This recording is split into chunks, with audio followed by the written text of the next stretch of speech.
Assalamualaikum warahmatullahi wabarakatuh.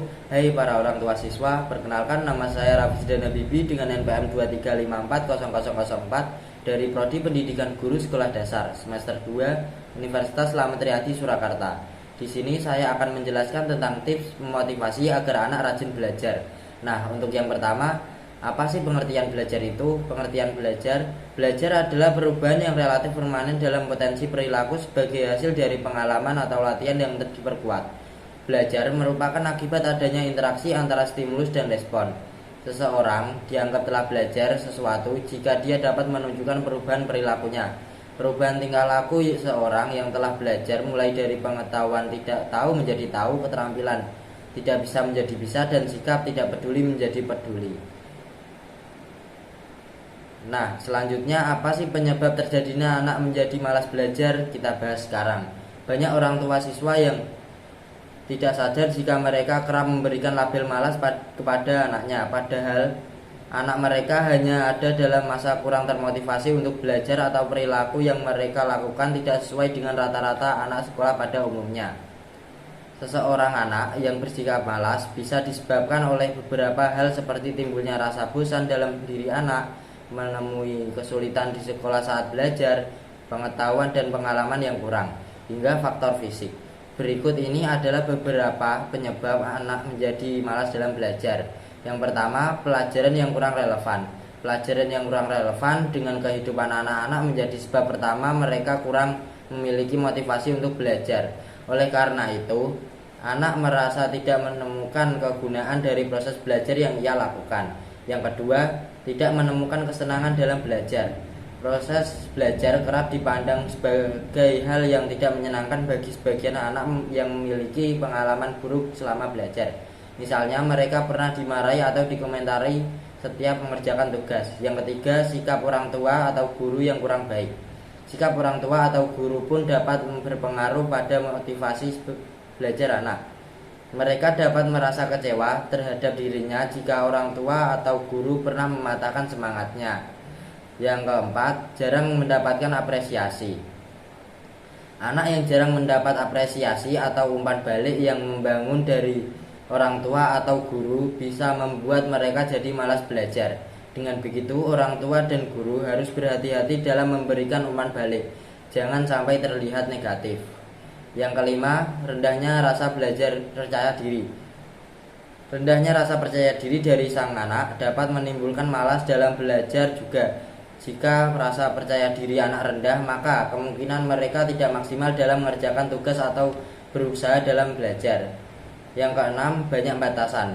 Banyak batasan yang diberikan pada anak dapat membuat mereka menjadi sulit dalam menentukan pilihannya sendiri. Begitupun dengan aturan yang terlalu mengikat dalam belajar, terkadang bisa membuat mereka lelah dan merasa dituntut. Kita lanjut ke materi berikutnya. Apa sih dampak yang akan terjadi jika anak mengalami malas dalam belajar? Setiap orang tua ingin anak tumbuh pintar dan berprestasi di sekolah. Hal tersebut dapat diwujudkan bila anak senang belajar. Tentunya tak terlepas dari dukungan dan dorongan motivasi dari orang tua. Bukan hanya berprestasi di sekolah, kebiasaan rutin belajar juga bisa melatih kemampuan berpikir anak dan membuat anak mampu menyelesaikan masalah dengan baik. Sebaliknya, bila anak malas belajar, hanya menimbulkan dampak negatif pada anak. Namun jika orang tua, berikut adalah dampak-dampak jika anak malas dalam belajar. Yang pertama, kesulitan mengikuti pelajaran di sekolah. Yang kedua, anak beresiko tinggal. Yang ketiga, sering menyontek. Yang keempat, membuat anak tidak percaya diri. Dan yang kelima, wawasan yang sempit. Selanjutnya, mengenai peran orang tua terhadap memotivasi anak untuk belajar.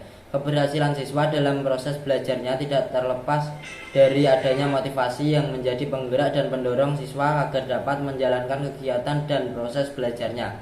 Motivasi tersebut dapat berasal dari dalam diri siswa dan motivasi dari luar. Dari kedua motivasi tersebut memiliki pengaruh yang besar terhadap keberhasilan siswa. Meskipun yang lebih utama adalah motivasi dari diri siswa, tetapi motivasi dari luar atau ekstrinsik tetap menjadi faktor yang ikut mempengaruhi kegiatan belajar siswa.